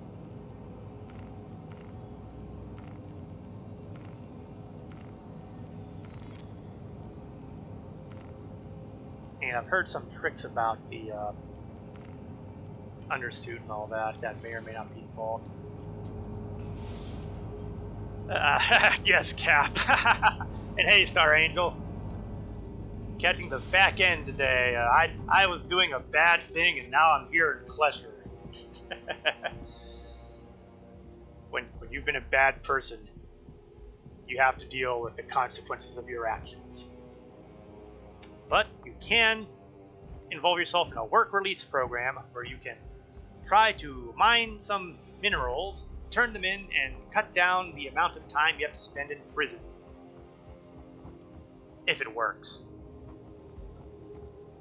The problem, of course, is that, well, sometimes it's not working. Now, I think this looks like a mineable rock. It is. So what I'll do is I'll pull up my mining tool, scan it, aphelrite. So we're not looking at what you would call high value here, but then again, for 15 minutes of a sentence, I don't have to get very far. So we're going to mine it, and on the left-hand side, you'll see the bar rising. I've got to get above the green, but stay below the yellow.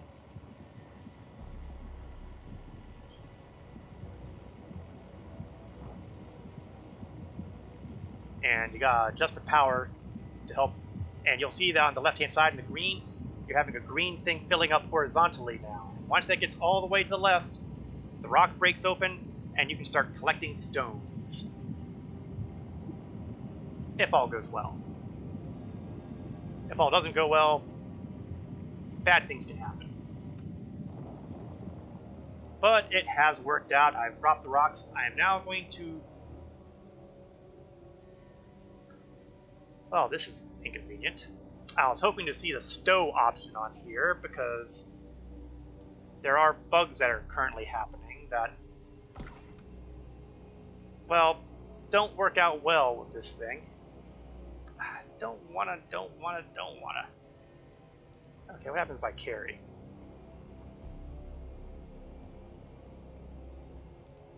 Okay, fine. We drop it. It goes away. That'll be the last I see of that. Like I said, Klesher is a buggy mess. And I'm going to collect these rocks, and then the next step is pray that they'll actually allow me to deposit the rocks where I'm supposed to. Spoiler alert, I'm not optimistic. You also can only stow so many at a time. There's a timer involved, which is honestly really annoying.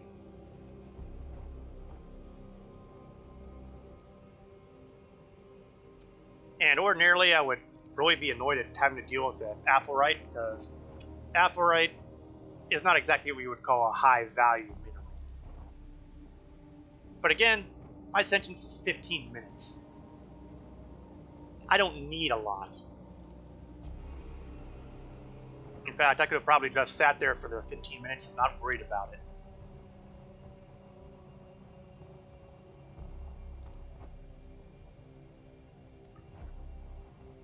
But I would at least like to demonstrate either how it works or how it doesn't. Now you'll notice I dropped my mining tool, but I still have one on my hip. Like I said, bugs. So many bugs that a can of Raid would be useless. Last one. Come on. You want to stow. You want me to stow it. Be a good little rock. There we go. Alright. Head to the exits. Where I fully expect to get to the mining deposit terminal and have it tell me, hey, we can't do anything about it. Because we're a buggy prison.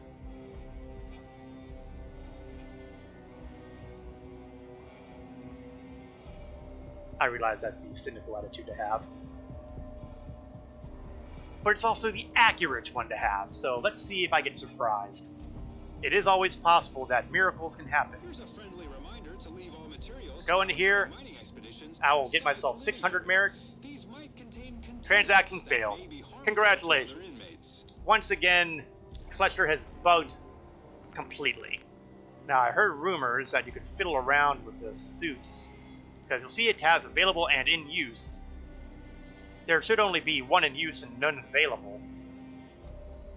And I've heard some people say that if you try to save changes and equip the thing, try to convince it to be something other than what it is, maybe you can fix something.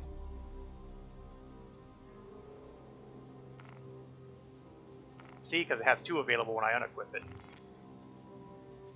I can't exactly unequip it, save it, because then I start dying of lack of oxygen. Pesky little problems like breathing. I tell you, some people complain over the littlest things.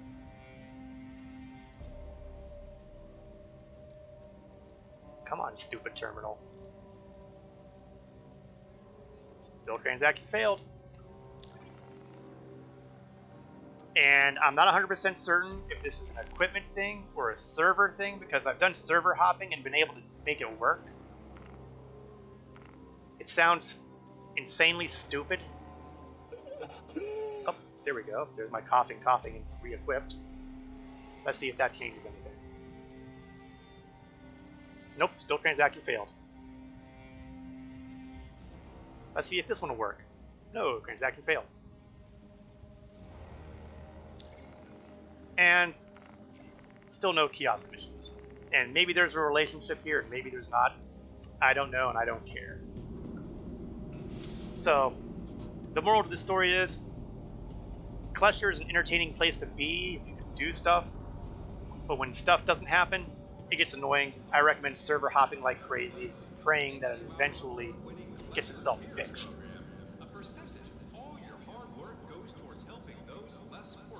And of course, the terminals like to give me problems too.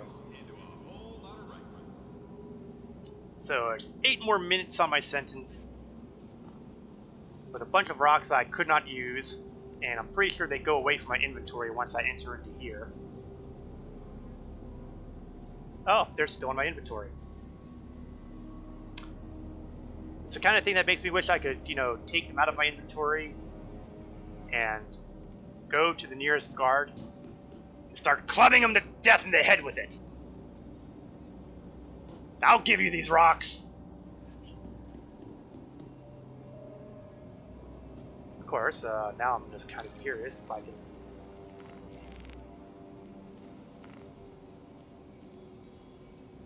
Now, this wouldn't be a problem if there was some way to discard stuff that you had. Because I'm convinced that the part of the problem here is that I have 2 work suits.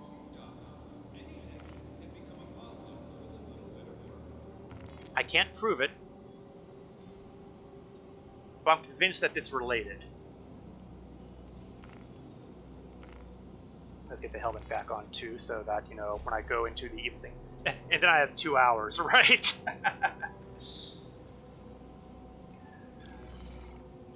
Probably be more than that. I wonder how much assaulting the security guards would get me. Still, it could be worth it. Remember, The satisfaction value that I would get out of it cannot be underestimated. Okay, let's see if I'm still carrying the rocks. Well, the fact that it's not giving me an inventory option here tells me that maybe I'm not. Okay, so let me grab one more rock area and see. And I'm not going to grab many rocks, I'm just going to grab one. I'm not going to go... I don't have that much time left, and it's not going to take me off all that much. Ooh, this one looks promising. Oh, I gotta re-equip the mining tool, which I may or may not even have at this point. I do. I'm a little surprised.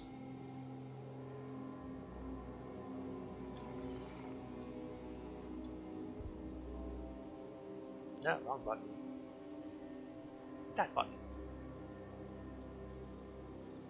Dolivine. Well, one rock of this will certainly be helpful.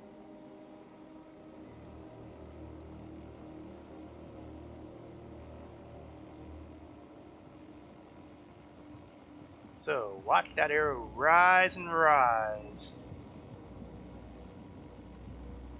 Of course, the fact that it's a Dolivine also makes it a little harder to mine. Oh, there we go. You can do it. You can do it. Be a good little... There we go.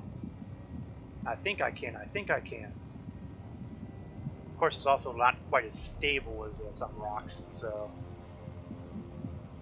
It is really easy to overdo it.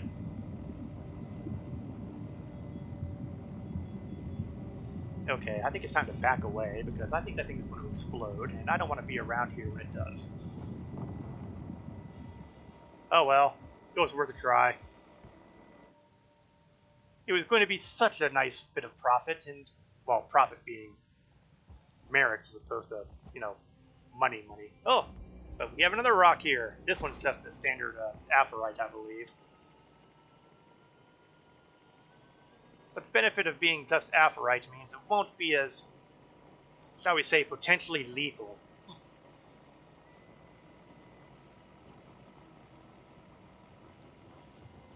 Mine away, mine away, mine away all.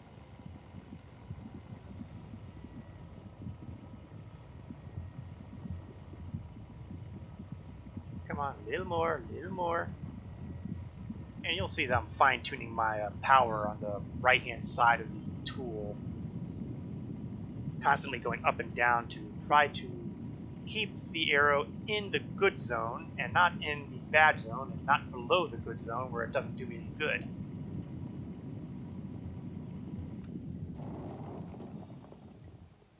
Now see, this one I can stow. And speaking of stowing things, come on. Okay, fine. Carry. No, will you let me stow it? No, it's not even letting me stow it. Did I mention something about buggy messes? This is still a buggy mess. I'm getting the option to carry them, but if I'm carrying them, I can't stow them. If I can't stow them, I can't deposit them.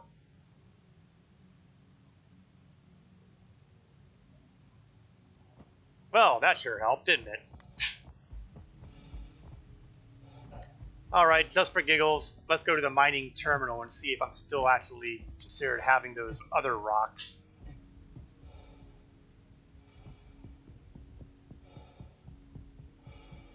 If not, my time should almost be up.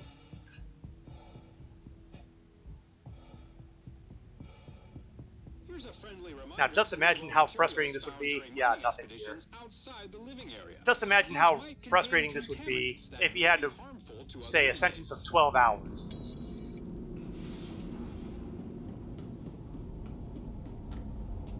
They don't want to get me out.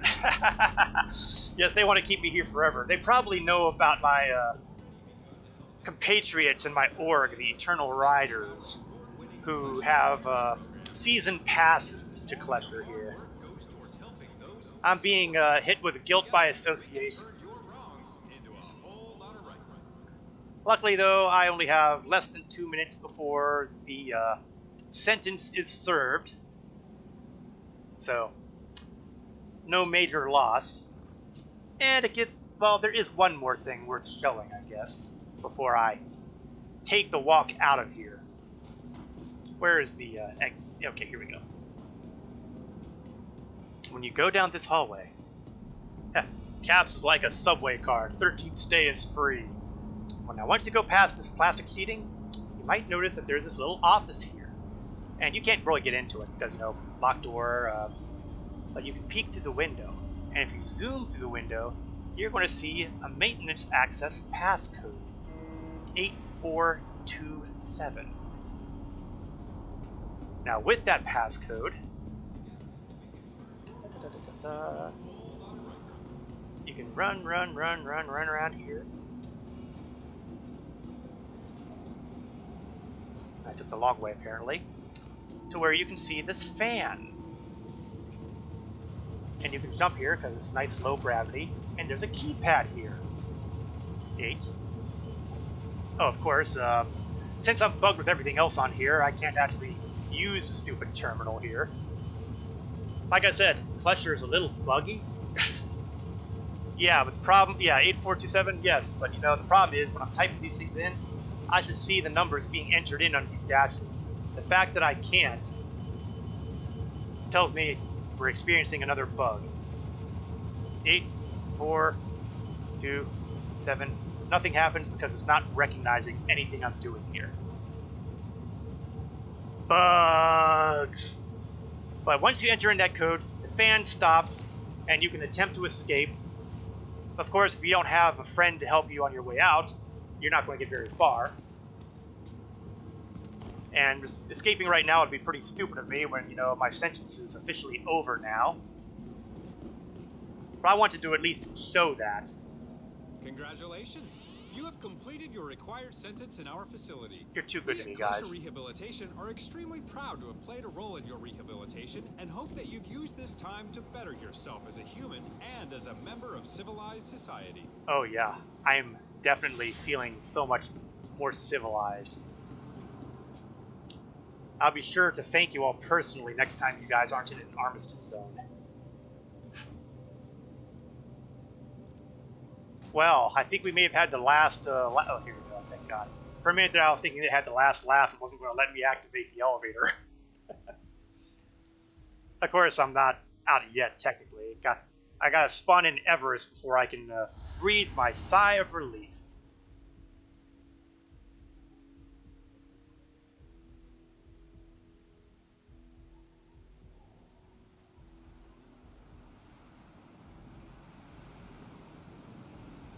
This is not a good sign.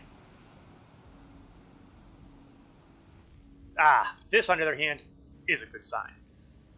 Oh yeah, I had this horrible nightmare where I was on the surface of underneath the surface of a moon, and I could see the stars as ground and things like that. Once you're out of prison, in theory, you should have pretty much everything you had before you went to prison. So, undersuit's still there, weapons are still there, armor's still there. So, you know, everything should be the way it was when you started, in theory. As we are now past the 3 p.m. hour, we are near the end of the stream, so let us take stock of our monetary supply. We have a newly acquired total of 2,095,898. So, let us do what we call rudimentary math. 898 minus my starting funds of 2017055 means I've made a profit today of 78,843. This number is added to my profit to date of 18561, which will give us 97,404 credits. Now I'm going to subtract from those profits 53,000. Well, 1 second here. 53,941, which was, as you will recall, the amount of money that I was said would be the cost of the armor I have, the weapons I'm carrying with 10 clips of armor, a suit of Pembroke armor, and a suit of Novikov armor. This will reset my current set of profits to, drumroll please, oops, that didn't work the way it was supposed to.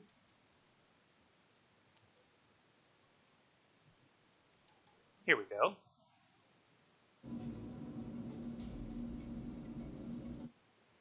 $43,463 credits. Let me pop back to the screen so that actually shows up properly.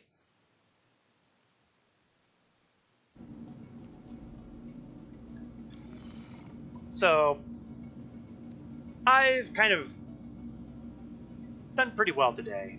I did better than break even. I had like less than 20k, now I've got 43k. That means I am, according to Cap's earlier calculations, roughly 130,000 credits away from being able to afford the rock. I think that's a pretty good prospect of future achievement. Perhaps I will get most of the way there next week. We will find out at that time. And that'll do it for today's stream. Tonight, boy, I'm having flashbacks. I thank you for joining me today. I hope you enjoyed this second day of the Aurora MR Challenge. And I'd also like to point out one more thing. I say day 2, but really, since I've been doing this in stretches of 2 hours, this is really 4 hours of gameplay where I've been able to kit out my Aurora with the weapons it needs, buy a suit of armor and a bunch of weapons to throw on it, plus clips, plus Pembroke armor and Novikov to deal with the inevitable hostile temperatures that I will have to deal with once I get the Grey Cat Rock. 4 hours. Anyone who tells you that you can't do decently in an Aurora, well, so far we're proving this wrong. The goal remains. Get the rock, make profits, buy a cutlass. That is still the end goal. We'll see how that develops. I will be back next week at 1 o'clock p.m. Eastern to approximately 3 o'clock p.m. Eastern, depending on, what's going on in the game at that point in time. I also do streams of Star Trek Online on Wednesday nights from 8 p.m. Eastern to 10 p.m. Eastern. Again, approximate. Thank you for watching. I hope you have a great day. This is Korath Landwalker, signing off.